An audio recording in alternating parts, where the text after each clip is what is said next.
I do want to introduce Brad Kors, who was with us last night and has been with us all along. We consider him part of our class because back at the time of our 50th reunion, the alumni or the advancement office assigned a member of their staff to work with the class. Now they have one person that does it all the way through, and I've had a chance to work with her on this meeting.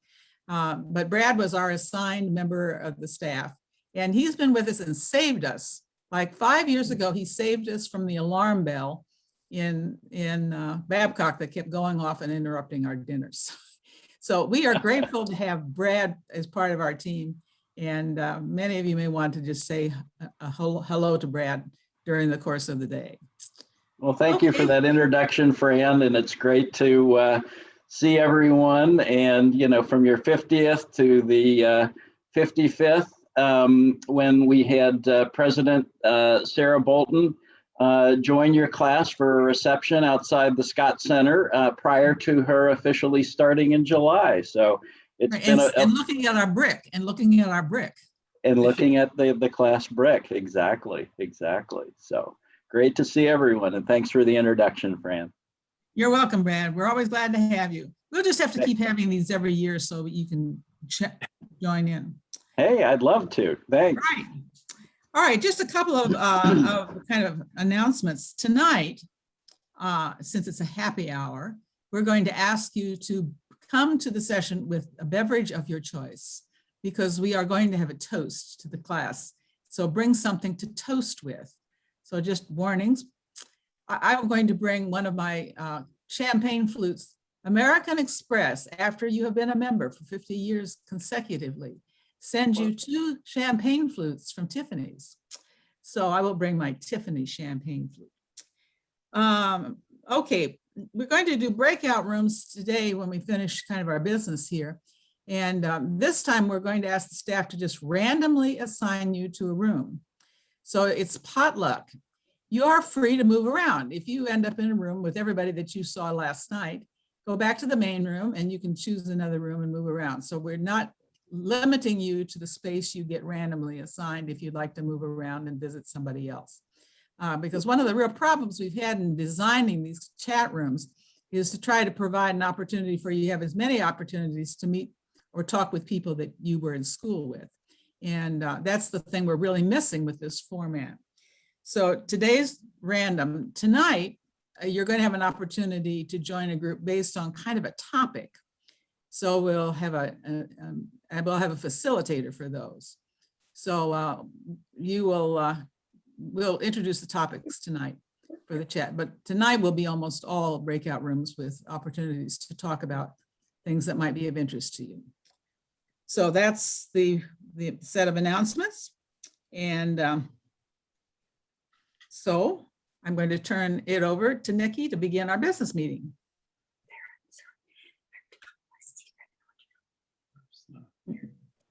Nikki, you're on mute. You should be able to. There you go. Didn't do that last night so much. I've been asked to report on the 1961 classes scholarship fund that we set up 10 years ago at our 50th to provide assistance to Worcester students who demonstrate financial need. The current market value of the fund is $229,109, and it's been tapped annually to help students who meet the criteria. In my file, I found a couple of profiles of our students. One who graduated in 2020 was from St. Clairsville, Ohio, with a major in biology. Another from Oak Park, Illinois, graduated this year with a double major in computer science and Spanish. Our current recipient is Makeda Teklamichael, class of 2024, who as a freshman has not yet declared her major. She's from Addis Ababa, Ethiopia, and this year served as the Viewpoints editor for the Worcester Voice. We had hoped that Makeda could join us via Zoom to tell us more about herself, but that simply couldn't be arranged. So that's the scholarship report. And now we're going to shift gears and move to a report on one of Worcester's longest serving class officers, Larry Vodra, and he's with us. You may have heard that he has submitted his retirement request after serving 50 years as our class secretary. Is there anyone who doesn't recognize his name and probably even his email address? Now we want to honor Larry for his unprecedented service. I'll begin with a certificate of excellence. Thomas, could you please share your screen?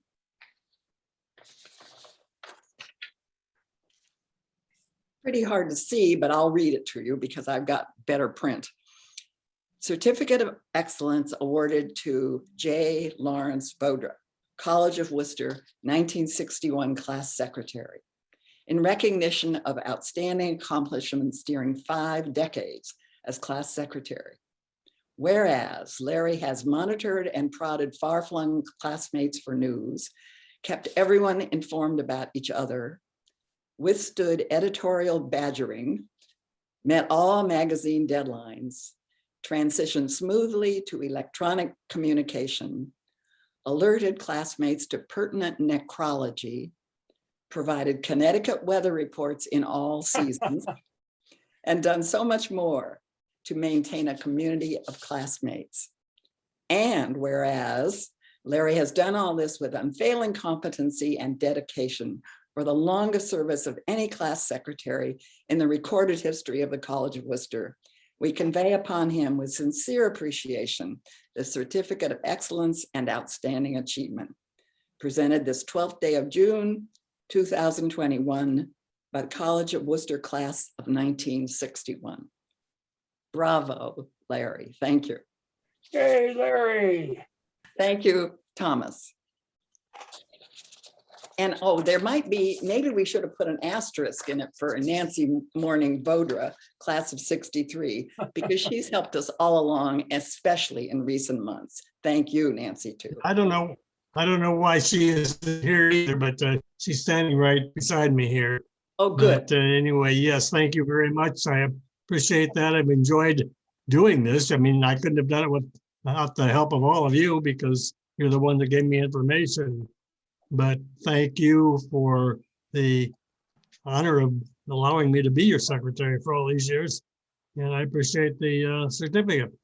Thanks again. Great, but Well, that's not all. We're not done. We're not done. No, we're not. We're not Fran. done, Larry.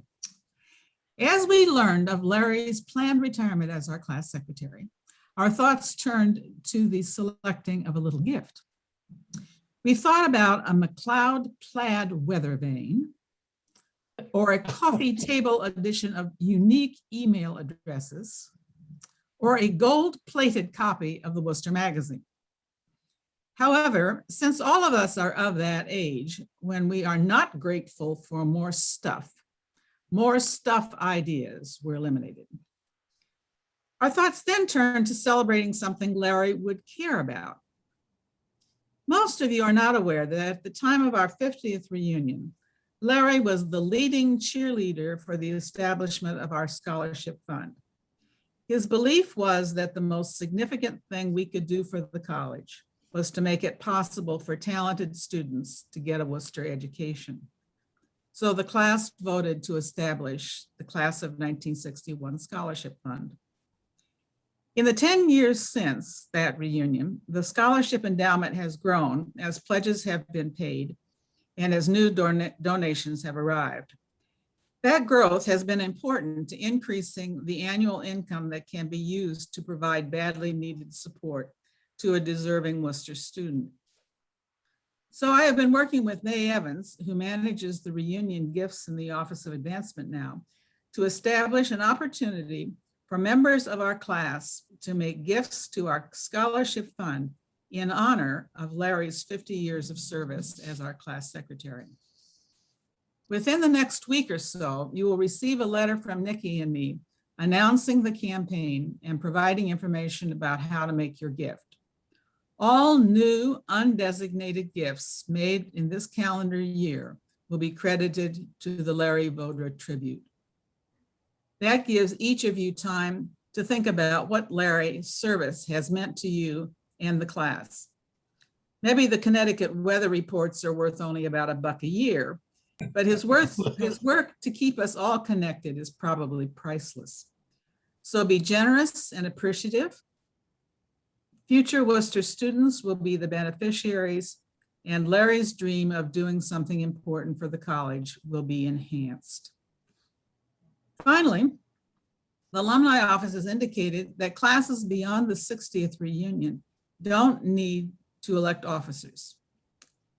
They claim that by this time they know who to call on when they need help. So that solves the problem of trying to replace Larry, the unreplaceable. But that also means that everyone now is expected to assume Larry's work. You need to notify the college when you move or change your email address or need to file a death notice. You now need to submit your information for the class notes directly to the magazine editor at the college website. And don't forget to honor Larry with your gifts to the scholarship fund. Thank you so very much, Larry. And I would like to introduce, while we are kind of winding up here, Larry's brothers are here. His brother Bill and his brother Dick, both of whom are in Washington, DC, and I get to see them more often than I get to see Larry. So thanks to Bill and Dick for coming, and thank you, Larry. Well, thank you very much for everything. And we're going to meet with my two brothers up here at our house in Connecticut next week. So it'll be another get together, but that's kind of special because we don't get together. It's like you see them more often than we do. But thanks again for everything. I feel very strongly about these scholarship funds, as you know from our planning session way back in our 45th reunion. That's what I pushed for at the time, and I'm glad to see that our 1950 gift has grown over the years to where it is today. So keep the scholarship funds coming. College can always use them. And once again, thanks for the honors. Appreciate it. Thanks, Larry.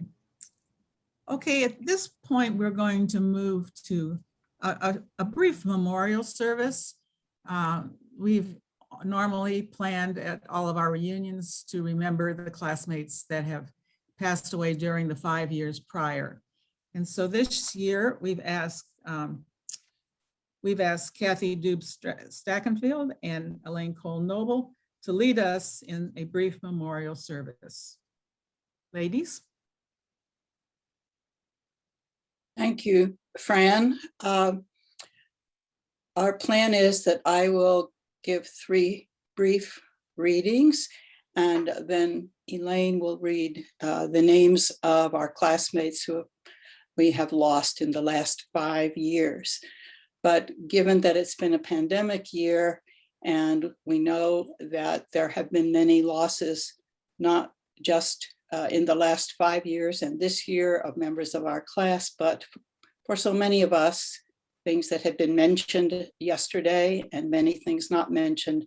I'm thinking of this also as a broader time of remembrance, even with our special focus on our classmates. So 3 brief readings. First, a poem entitled Ailey, Baldwin, Floyd, Killens, and Mayfield by Maya Angelou, 1991. When great trees fall, rocks on distant hills shudder.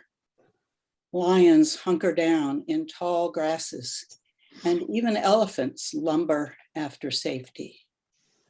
When great trees fall in forests, small things recoil into silence, their senses eroded beyond fear.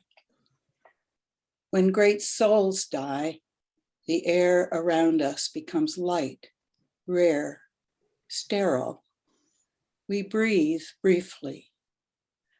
Our eyes briefly see with a hurtful clarity. Our memory, suddenly sharpened, examines, gnaws on kind words unsaid, promised walks never taken. Great souls die, and our reality, bound to them, takes leave of us. Our souls dependent upon their nurture, now shrink, wizened. Our minds, formed and informed by their radiance, fall away. We are not so much maddened as reduced to the unutterable ignorance of dark, cold caves. And when great souls die, after a period, peace blooms, slowly and always irregularly. Spaces fill with a kind of soothing electric vibration. Our senses, restored, never to be the same, whisper to us, they existed. They existed. We can be and be better, for they existed. And next, a poem entitled The First Time Percy Came Back by Mary Oliver, 2012. The first time Percy came back, he was not sailing on a cloud. He was loping along the sand as though he had come a great way. Percy, I cried out and reached to him, those white curls, but he was unreachable. As music is present, yet you can't touch it. Yes, it's all different, he said. You're going to be very surprised. But I wasn't thinking of that. I only wanted to hold him. Listen, he said, I miss that too. And now you'll be telling stories of my coming back, and they won't be false, and they won't be true, but they'll be real. And then, as he used to, he said, let's go. And we walked down the beach together. Finally, a meditation for February 16 on a quotation from Anton Chekhov by Martha Whitmore Hickman, 1994. Chekhov wrote, should his heart break and the grief pour out, it would flow over the whole earth, it seems, and yet no one sees it. And Martha Hickman reflects, it is an odd feeling to be walking along a busy street or going in and out of stores with a grief so central and preoccupying it seems to define our existence, and yet people walk by not noticing at all. Are we puzzled and perhaps a little angry that the world should continue on its merry way? Somehow we feel the earth should stop spinning and acknowledge our grief. But when we stop and think about it, we don't really want all the rest of the world to go awry just to keep us company. We need whatever security an otherwise well-ordered world might offer. Just as well then that these passersby don't know the turmoil and sorrow within us as we brush past. And who knows what they may be carrying in their own hearts. Elaine is now going to read the names of our classmates who have died during the 5 years since our last reunion. And as she does, you will see on your screen some photographs of our class tree that was planted at our 50th reunion in memory of our classmates. The tree is a cherry tree and it's located at the north entrance of Luce Hall.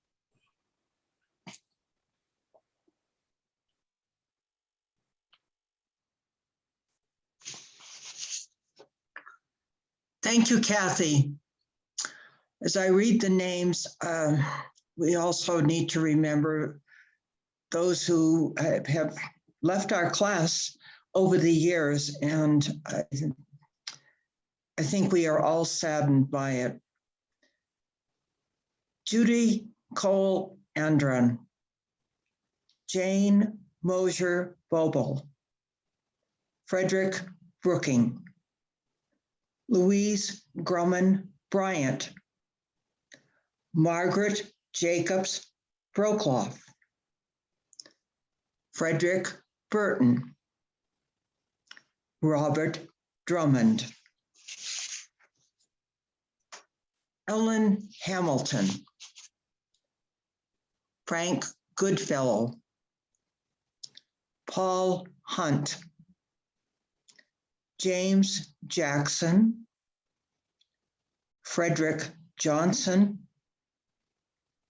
Charles Kuiper, Charlotte Klein, Charlotte Berry Klein, William Connert, Anne McEthern Keebler, Judith Moss, Robert Pizer, Judith Weir Powell, Ellen Sherman, Mary Whiteman.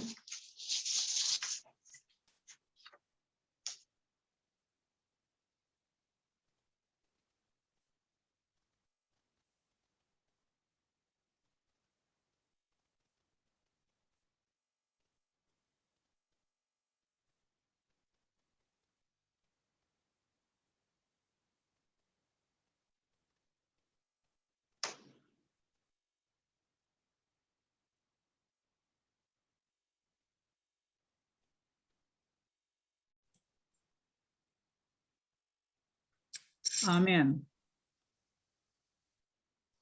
All right, if Tom's ready to send us to breakouts, we have roughly about a half an hour, right? Yep. So you can chat. There are no topics. There's no leadership. So do your thing. Enjoy. We'll be brought back together in one room at the end, and then everyone will be free to go to the alumni meeting. Correct? Yep. Okay. We'll call on the breakouts then. Okay. Over. No, I All don't. right. So thank you so much for joining. Hope you had a wonderful conversations in your breakout rooms, and looking forward to 5 o'clock tonight for your happy hour. Righto. Okay. See everybody then. Have a good afternoon. Those of you on the Thank West you. Coast can get a nap. Enjoy the rest of the day, everyone. You. Thank you. Have a good time. See you Bye-bye. this evening. Bye-bye.